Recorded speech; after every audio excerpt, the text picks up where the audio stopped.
Voilà, Chris qui va tout de suite être en ligne avec nous. Bonjour Chris, comment allez-vous? Oui, bonjour, comment ça va? Ça va, je vous remercie. Bah déjà pour commencer Chris, euh, comment s'est passé pour vous, comment se passe, que c'est toujours le cas, le confinement? Bah, je pense que c'est pas différent de tout le monde. Je pense qu'on est à la maison, on est confiné, on essaie de faire des bricolages un peu à droite, à gauche. Mais voilà, je suis en famille, tout va bien. Donc, on essaie de s'adapter un peu pour trouver des choses à faire. Parce que c'est pas évident non plus de rester à la maison quand on a envie d'aller à l'entraînement, de croiser du monde. Et d'un coup, on est à la maison sans rien faire. Comment s'est passé un petit peu la relation avec vos joueurs pendant cette période? Très bien. Donc, on les a envoyés à un planning d'entraînement. Après, on les a eu au téléphone souvent pour prendre des nouvelles, pour savoir leur santé, tout ça. Donc voilà, on a essayé d'être proche d'eux pour pas perdre les contacts, justement parce que la fin de saison, c'était pas encore annoncé. Justement, ben, depuis hier, la fin de saison a été annoncée. Ce matin, vous avez d'ailleurs communiqué sur votre Instagram. Euh, Vous terminez quand même pas loin des premières places. Est-ce que vous êtes un petit peu déçu que ce soit arrêté? Est-ce que vous aurez espéré autre chose? Je pense que les six équipes qui jouaient la montée cette année dans le groupe D, je pense qu'on a un peu de regret parce Ouais. que c'est vrai que c'était une saison différente des autres. C'était vraiment serré les premières six places. Donc bien sûr, on est tous MDA Foot, on est déçus parce qu'il avait quelque chose à jouer dans cette fin de saison. C'est ta première expérience dans un club amateur. Je sais que le président Fontanel a essayé de vous faire venir depuis longtemps. Pourquoi avoir accepté justement maintenant de rejoindre MDA Foot? C'est dans mon projet personnel. Déjà, je pense que j'ai vécu 4 ans de formation avec Olympique Lyonnais, avec les jeunes. C'était d'ailleurs très très bien, où tu apprends à maîtriser, tu apprends les entraînements, tu apprends à fidéliser les jeunes. Donc, les accompagner, c'est super important dans les catégories de 15 ans, 17 ans. Donc, c'était très bien. Surtout que j'étais coach de la Youth League aussi. Ouais. Donc, c'est une expérience, c'était très bien pour moi. Et dans ma progression, c'était d'avoir mon équipe, d'avoir une équipe d'adultes Ouais. seniors. Donc voilà, la décision c'était ça, dans ma progression, de viser un peu plus haut, en sachant qu'Olympique Lyonnais, il avait de la place, mais pas pour tout de suite, Ouais. parce que il avait des choses déjà en place. D'accord. Donc avec MDA Foot, c'était un projet intéressant avec le président Fontanel. Et j'ai accepté justement pour gérer mon équipe, pour gérer mon recrutement, pour mon staff et justement pour me faire progresser. Tu étais un défenseur rugueux. Quel est ton discours dans le vestiaire? T'es toujours un peu plus dur? Ça dépend du moment. Ça dépend du moment. Je pense que moi, oui, bien sûr, je suis très exigeant. Je suis très exigeant, que ça soit à l'entraînement, au match. J'essaye de discuter comme il faut avec mes joueurs. Il a des moments, il a des matchs que je suis énervé. Il a des matchs que je suis plus calme. Mais ça dépend de match, ça dépend du moment. Des fois, il faut taper les joueurs pour les bouger. Des fois, il faut, on va dire entre guillemets, il faut faire les câlins euh, pour la motivation aussi. On va faire un petit retour en arrière. Vous terminez votre carrière de joueur, vous enchaînez quasiment dans la foulée avec l'Olympique Lyonnais et coach jeune. Où vous vous êtes formé? Comment vous vous êtes formé avant de devenir entraîneur? Bah écoutez, moi, j'ai arrêté ma carrière comme pro en 2014, janvier 2014. Et tout de suite derrière, je suis venu en France pour passer les vacances en juin. Ouais, Et à ces moments, il a eu l'opportunité de faire la formation pour devenir entraîneur. Et en même temps, il a eu la possibilité de travailler au Olympique Lyonnais avec les U15 nationales. Donc à ce moment, voilà, la transition, c'était à partir de 2014 de devenir entraîneur. Mais le travail, c'était déjà avant dans ma tête. ouais. Je me suis préparé justement, même quand j'étais joueur, je me suis dit, pourquoi pas être entraîneur. Donc, j'ai commencé à visualiser les matchs, à étudier, à parler avec les coachs mes coachs de notre manière pour justement, quand arrivait la retraite, on va dire, de prendre une décision. Quel coach t'a inspiré? Est-ce qu'il y a un coach d'ailleurs qui t'a inspiré ou est-ce que tu as appris un peu de partout?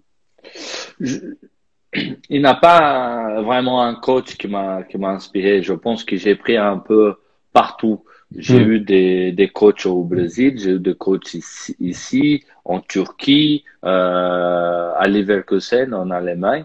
Donc, je pense que dans ma tête, il a un mélange du tout. Il a les points positifs et même les points négatifs. Ça nous aide aussi parce que des fois, on est à l'entraînement, on voit des situations. Hmm. Et là, je me pose la question, ah oui, j'ai déjà vu cette image, même si c'est positif ou négatif. Donc, ça me sert à réfléchir. L'Olympique Lyonnais, avec qui tu as enchaîné directement, tu as débuté ta carrière d'entraîneur. Est-ce que c'était quelque chose qui était prévu avec Jean-Michel Aulas? Vous en aviez déjà un peu parlé? Non, non, non, non. Avec le président Jean-Michel Aulas, c'était comme ça. Donc, quand je suis revenu, de toute façon, la décision de revenir en France était au dernier moment. D'accord, Parce ouais. que en 2014, je suis venu en France, revenu en France, à Lyon, pour passer les vacances, parce que c'était l'année de la Coupe du Monde au Brésil. Oui, d'accord. Donc, comme je voulais pas rester au Brésil, moi et ma famille, on s'est dit, allez, on va à Lyon, on va passer les vacances à Lyon. Et à ce moment, il y a eu toutes les opportunités. Donc, j'ai appelé le président pour dire que j'avais besoin d'un, d'un, d'une catégorie, d'une équipe pour entraîner, justement pour pouvoir passer la formation. Et il a tout de suite dit oui? Oui, oui, oui, il n'a pas eu de problème tout de suite. Il a dit oui. Comme ça, il m'a mis en relation avec Stéphane Roche, qui à l'époque c'était le directeur de centre. Oui. Et là, j'ai commencé à travailler comme adjoint de U15 avec Cyril Dodge. D'accord. Quelle est la différence entre entraîner les jeunes, ce que vous avez connu, une CFA, enfin une équipe réserve, et puis maintenant une équipe première, une équipe fanion? Bah, la différence, c'est Olympique Lyonnais, le plus important, c'est pas les résultats. Ouais. Mais c'est la Le plus, formation. le plus important, c'est la formation, c'est de former les joueurs pour arriver chez les pros. D'accord. Donc, les joueurs de centre de formation, ils sont toujours dans l'ascenseur. Donc, ils peuvent monter, ils peuvent descendre, ils peuvent monter, ils peuvent descendre. Entre le U19, National 2 et Pro. Donc, voilà, le plus important, on va dire que c'est la formation. Le Ouais. résultat, c'est en deuxième plan. En équipe comme MDA, ah bah, le plus important, oui, c'est les résultats. Oui. C'est le classement, c'est les résultats, c'est d'amener les sponsors au club pour amener de l'argent. Voilà, là c'est la différence. Le football amateur que vous connaissiez pas, que vous découvrez, qu'est-ce que vous en pensez là aujourd'hui? Le foot amateur, ça fait 2, 3 ans que je l'accompagne. C'est des grands niveaux. Moi, j'ai connu un peu quand j'étais joueur olympique lyonnais, la Ouais, CFA. ouais, Et voilà, la CFA, je me souviens très bien qu'à l'époque, quand les équipes petites venaient jouer avec Olympique Lyonnais, avec la CFA, ouais, on va se fermer, on va pas prendre de but, parce que si on prend un, on peut prendre 4, 5. ouais, Et aujourd'hui, pour les clubs amateurs, ça veut dire que les clubs formateurs, il faut les battre. ouais, Faut les battre. Donc, ça veut dire que le niveau des équipes amateurs, ça a élevé. C'est ouais, vraiment un bon niveau. ouais. Vraiment. Au club, il y a aussi Anthony Réveillère, que vous avez également connu à Lyon, qui vous a rejoint en tant que directeur sportif, si je dis pas de bêtises. Oui. Depuis son arrivée, quel est son rôle quelles sont ses ambitions? Bah, aujourd'hui, les ambitions, on a l'ambition déjà de structurer le club MDA Foot avec le président Fontanelle et Hmm. donner un peu de l'expérience, tout ce que moi et Anto on a vécu comme joueur, de pouvoir justement donner au club. Donc, Anto, il est là pour m'aider dans certains problèmes que je peux trouver dans mon effectif, la gestion de certains joueurs. Il a des choses que je peux faire naturellement, que je peux faire avec le joueur tête à tête. Il Ouais, a, à un moment donné, j'ai dit, écoutez, va voir Réveillère, et comme ça, on va régler de la meilleure manière.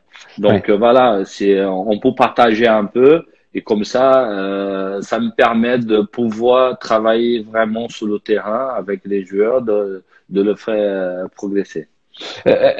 Vous, par rapport à votre expérience, votre carrière, vos relations avec l'Olympique Lyonnais, notamment avec Juninho, que vous connaissez très bien, est-ce qu'il peut y avoir demain ou dans quelques années un lien entre l'Olympique Lyonnais et MDA Foot dans le prêt de joueurs, par exemple? Euh, est-ce que c'est une éventualité qui est posée?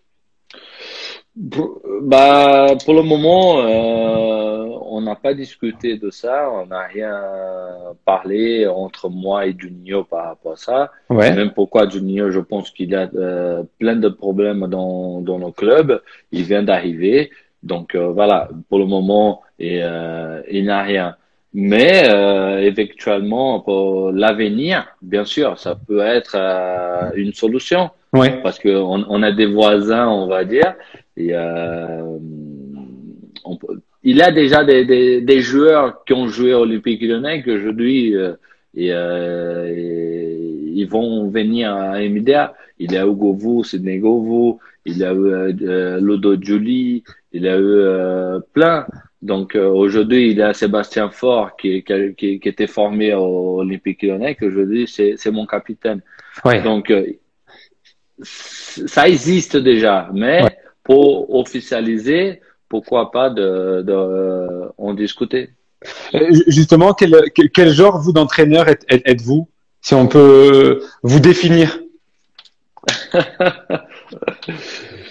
Non, comme je viens de vous dire, c'est voilà, moi j'aime bien travailler, j'aime bien jouer au ballon.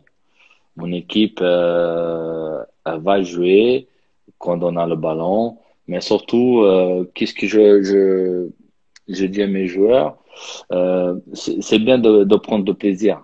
Ça fait vraiment du bien pour nous. Tout le monde veut voir du foot. Mais par contre, on a un truc on travaille pas beaucoup, c'est qu'est-ce qu'on fait sans le ballon. Ouais, Parce que ça de c'est, jouer avec le ballon, c'est facile. c'est, Chacun il a sa qualité, chacun il a son point fort. Mais ils sont le ballon. et c'est pourtant un joueur de foot passe plus de temps sans ballon qu'avec. Oui, mais ils passent son ballon, mais en train de regarder le ballon. Ouais, c'est ça. Mais ils vont pas regarder les joueurs qui sont à côté. Donc, non, mais après, j'aime bien une équipe organisée comme tous les coachs, hein. Après, chacun sa méthode. J'essaie de faire mes entraînements par rapport à tout ce que j'ai appris quand j'étais joueur. Ouais. Vous êtes un coach qui préférait gagner 1-0 ou 6-5? Je préfère les 3 points, donc ça veut dire 1-0 pour moi, ça me va. Ah, forcément, quand on été défenseur, se prendre 5 buts, c'est un peu plus compliqué. Bah, juste, oui, quand j'étais joueur, on a joué contre Marseille, c'était 5-5 et tout le monde adorait le match. On dit, ah oui, quel match, 5-5, 10 buts, tout ça. Et moi, j'étais énervé. Et les gens ils me demandaient pourquoi Chris t'es énervé. Je dis, bah, je viens de prendre 5 buts, bah, je peux pas être content. Ouais. C'est le football spectacle, après tout. Exactement.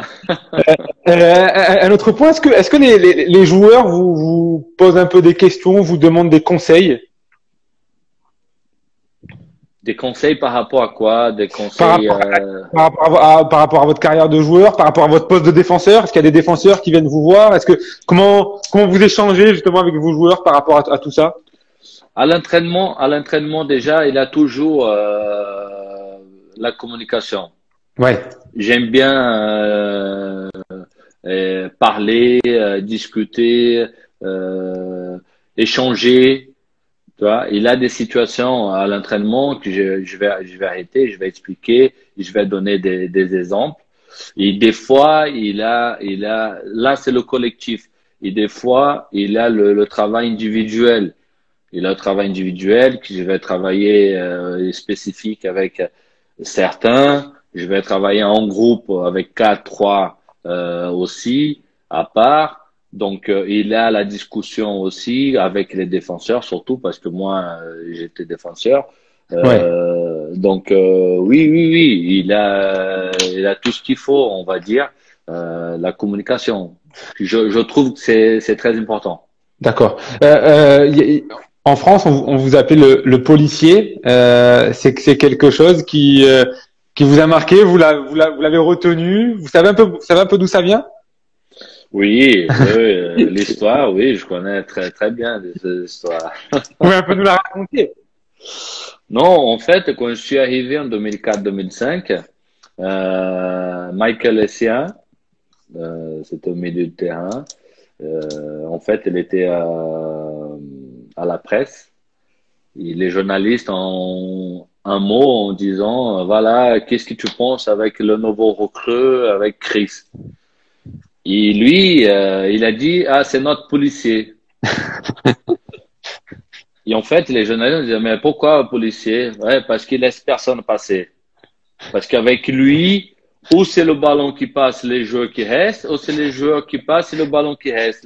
Jamais les deux en même temps. Ah, du coup, forcément, ça met, À, ça. part- à partir de là, oui, oui, à partir de là, les supporters, ils ont adoré et à chaque fois, oh, policier, comme ça va? Donc, c'est bien, j'aime bien. Et justement, on va se replonger un peu dans les souvenirs de l'Olympique Lyonnais. La semaine dernière, il me semble que c'était les 10 ans de la qualif en demi-finale de Ligue des Champions. Quel souvenir un peu ça t'évoque, cette double confrontation contre Bordeaux en quart, contre le Bayern en demi? Et Real Madrid en huitième. Ouais, Real Madrid en huitième, exactement. Oui, on va dire, super bien déjà pour commencer avec Madrid, parce Ouais, que cette année-là, la finale, c'était à Madrid. Donc, en huitième, on va à Madrid et on va éliminer le Real. c'est quelque chose. Ah bah, c'était quelque chose, c'était Ouais, fort. c'est On quelque a chose. Ouais. envoyé un message fort. Voilà. Et, c'est bien, c'est qu'on avait une équipe, on était très unis. Ouais. Personne parlait de nous beaucoup, comme les années précédentes, par exemple, comme 2005-2006, que tout le monde parlait de nous. Mais cette année-là, personne ne parlait de nous. Il y a, mais il y avait quelque chose dans le groupe, dans l'effectif. On se comprenait très bien, il avait la métier. Et ça qui a fait la différence. C'est ça qui a fait la différence.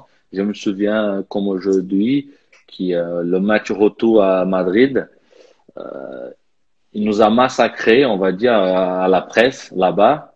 Euh, et avant d'aller au vestiaire, il y avait moi, Vercoutre, Lisandro. Et Lisandro, il nous a dit, allez, on va écrire une lettre. On va faire une lettre pour fixer dans nos vestiaires. Et là, on a écrit tout ça.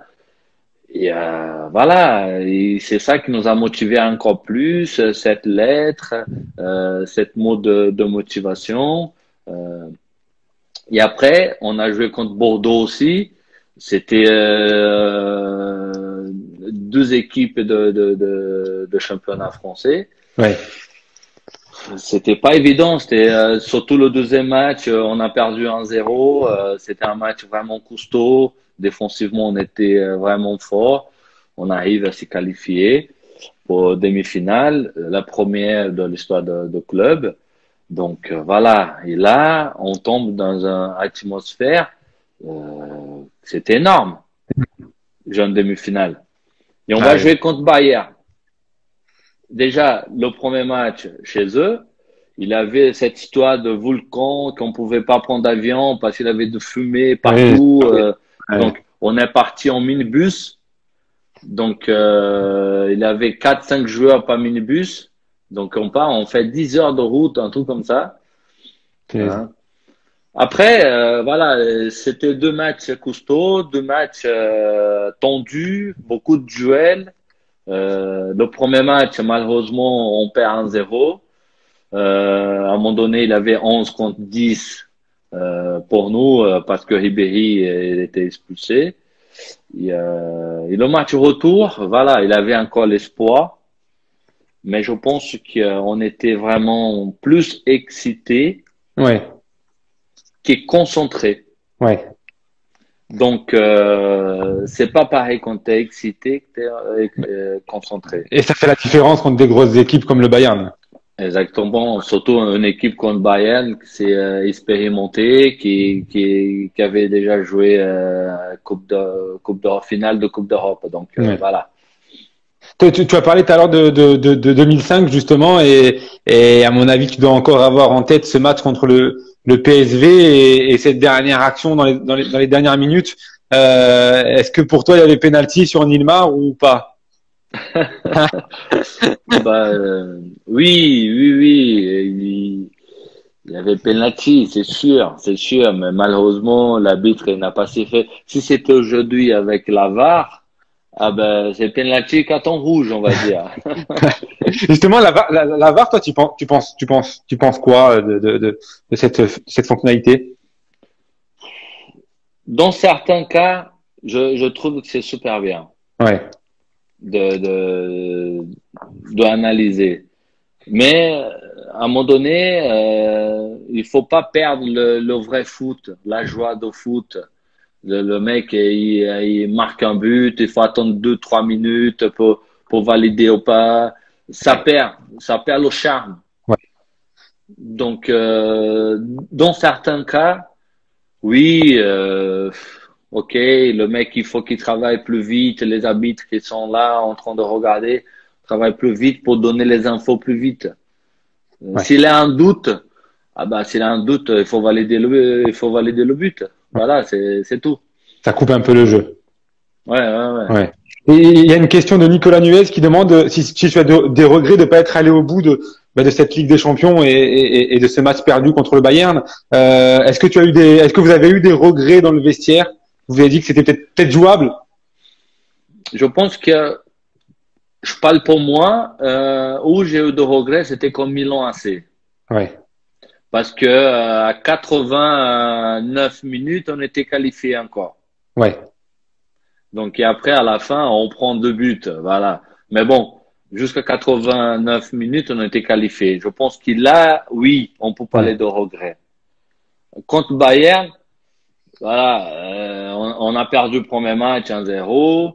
Le deuxième chez nous, oui, il avait l'espoir de marquer 1-0, de marquer 2, de de les amener au penalty, mais c'était différent par rapport à Milan AC. Milan AC, c'est vraiment du regret parce que par rapport aux deux matchs, le match aller 0-0 à Gerland, et après, jusqu'à 89 minutes, il y avait 1-1.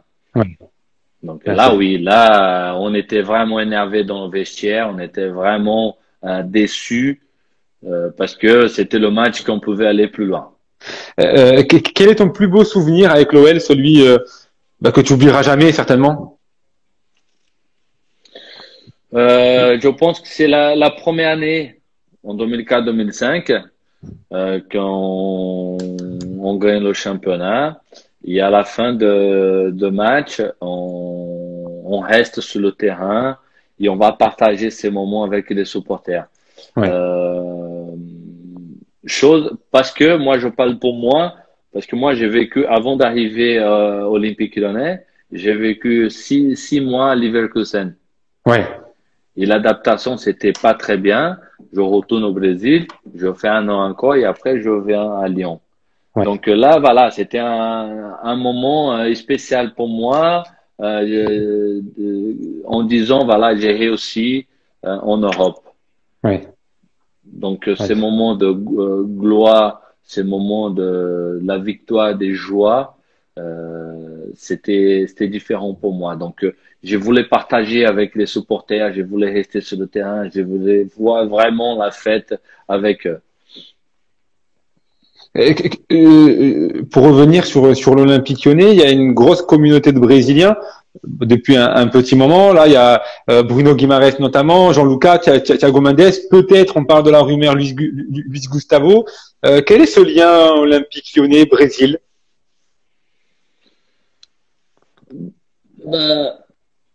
Déjà, je pense que c'est les Brésiliens quand ils viennent à Lyon, l'adaptation c'est très vite. Ouais. Parce que dans nos clubs, il a déjà une structure. Ouais. Une structure pour recevoir les étrangers et surtout les Brésiliens. Donc ça veut dire que à chaque fois, il a 2, 3, 4 Brésiliens à Lyon parce que dès l'arrivée de joueurs, il a l'accompagnement. Ouais. Il a l'accompagnement. Ça aide. Et le joueur, ils s'y sont confiants. Ils s'y sont confiants. Donc, et à partir de là, oui, bien sûr. Le président depuis, avant il avait Marcelo Di Gian, après il y a eu Sony. Et à partir de Sony, tout s'est bien passé pour le club. Ouais. À chaque fois, il avait 2, 3 Brésiliens. Ouais. Et le président, voilà, il aime bien les Brésiliens. Et les Brésiliens aiment bien les Lyonnais, aiment bien la France. Donc aujourd'hui, si on voit, il y a Cassapa qui est là, il y a Juninho qui est revenu, moi que je suis là, il y a Sony qui est resté là. Donc c'est bien, c'est bien. Pour revenir sur l'adaptation des Brésiliens, Thiago Mendes a un peu plus de mal cette saison. Lui qui avait fait une très bonne saison avec Lille. Justement, comment tu juges son adaptation à Lyon en tout cas? Pourquoi il a du mal à se montrer? Moi, je parle pas que de lui, je parle à peu près de toute l'équipe. Je pense que cette année, il a eu beaucoup de changements. Il a eu changement de joueurs, il a eu changement d'entraîneur, qui est rare au Olympique Lyonnais d'échanger d'entraîneur comme ça. Comme là, cette année, il a eu Silvinho avec Rudy. Donc, et pour les joueurs, la stabilité, c'est pas bien. C'est pas bien. Donc, je pense qu'il y a tous les joueurs, le début de saison, ils ont eu du mal un peu par rapport à la nouvelle culture de travail de Silvinho, de s'adapter. Ouais. De s'adapter. Donc, et Silvinho, il n'a pas eu le temps non plus, justement, de pouvoir transmettre, de pouvoir travailler sa méthode, sa philosophie. Ouais. Donc, la première difficulté, bah, qu'est-ce qu'on fait? On change d'entraîneur, on prend un entraîneur français. Ouais. Donc là, c'était le choix plus facile. Et au niveau par rapport les joueurs, à chaque fois, il a des doutes dans la tête. Donc après, on a vu une équipe qui a eu du mal au début de saison. Ouais. Ils ont eu du mal. Clairement. Même avec Rudy qui arrivait après, c'était pas facile non plus. Ouais. Ouais, non, À la fin, là, qu'ils ont commencé à mettre les choses en place, des jeux des finales, la finale de Coupe de la Ligue, un demi-finale de Coupe de France, si je me trompe pas. Et voilà, mais c'est pas évident non plus la situation cette année. Cette année, c'était vraiment différent par rapport aux années précédentes pour les joueurs. D'accord. Et Luis Gustavo, tu le verrais bien jouer à Lyon? C'est un grand joueur. C'est un grand joueur. Il a montré ça au Bayern. Il a montré ça à Marseille. C'est un joueur expérimenté. C'est un leader. C'est un leader. Et aujourd'hui, peut-être ça peut aider l'effectif de l'Olympique Lyonnais d'avoir un leader de plus. Ouais. Écoute Chris, merci beaucoup de nous avoir accueillis. On va devoir te laisser parce que le temps court et on a Lilian Campan qui nous attend juste derrière. Que tu connais bien Lilian Campan peut-être. Oui, on a joué contre cette année. Oui. Il passe bonjour de ma part. avec grand plaisir, ça sera fait. Merci en tout cas de nous avoir accueillis Chris. Merci, c'est un grand plaisir. À bientôt. Au revoir. Au revoir.